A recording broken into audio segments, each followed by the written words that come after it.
A ideia de uma vida além desta é algo que fascina a humanidade há milênios, não é?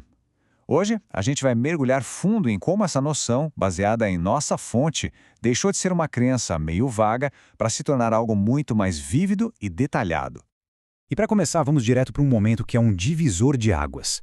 Jesus, diante de Pôncio Pilatos, solta essa frase, parece simples, mas essas palavras simplesmente viram o jogo. Elas preparam o terreno para uma forma completamente nova de entender a vida, a justiça e, claro, o nosso destino. Porque essa declaração é muito mais do que só uma negação do poder político da época. Ela aponta para outra direção.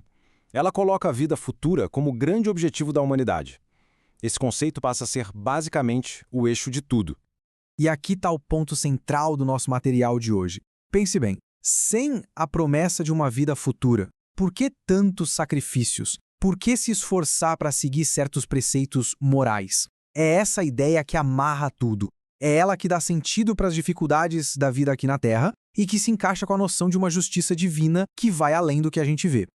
Mas para a gente ter uma ideia do tamanho do impacto disso, a gente precisa voltar um pouco no tempo e entender o que se pensava antes. A ideia de justiça era bem diferente. Ela estava, digamos, presa a este mundo.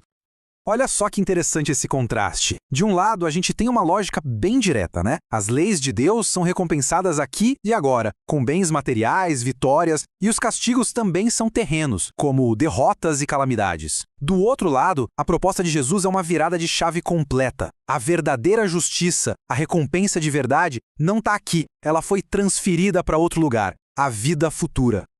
E essa visão mais antiga tinha um problema, um bug no sistema, digamos assim.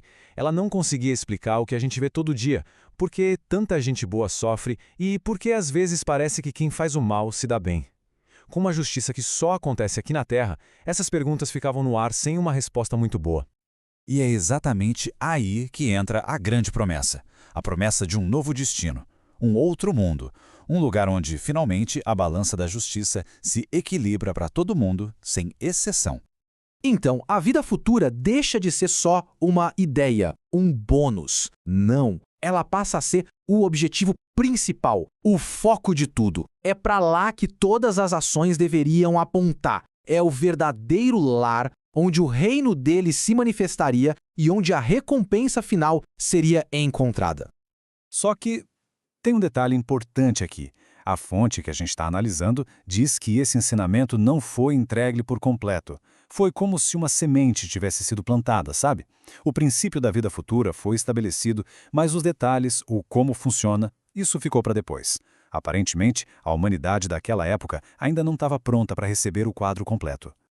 Então, fica a pergunta no ar. Se o ensinamento ficou incompleto, como é que essa história termina? Como é que essa semente germinou e se transformou em algo mais? Bem, o nosso material de referência aponta para uma direção bem específica. A de que um movimento posterior veio para justamente preencher essas lacunas. Para dar os detalhes que antes eram apenas um princípio geral. E é aí que, segundo o texto, entra o Espiritismo. A proposta seria exatamente essa: pegar a vida futura, que até então era um artigo de fé, uma hipótese, e transformá-la em uma realidade material, algo que poderia ser demonstrado por fatos. E como isso seria feito? A ideia central é que essa realidade seria descrita por testemunhas oculares em todos os seus detalhes. A proposta é que esses relatos seriam tão racionais, tão ricos em informação, que a dúvida se tornaria, se não impossível, pelo menos muito difícil. É quase como ler um guia de viagem super completo de um país desconhecido que permite que a gente imagine e visualize como ele é. E qual seria o resultado de tudo isso? Lembra daquelas perguntas sobre as injustiças da vida que ficavam sem resposta? Pois é, com essa visão detalhada da vida futura, a justiça divina passaria a fazer todo sentido. As peças do quebra-cabeça da perspectiva dessa fonte finalmente se encaixariam.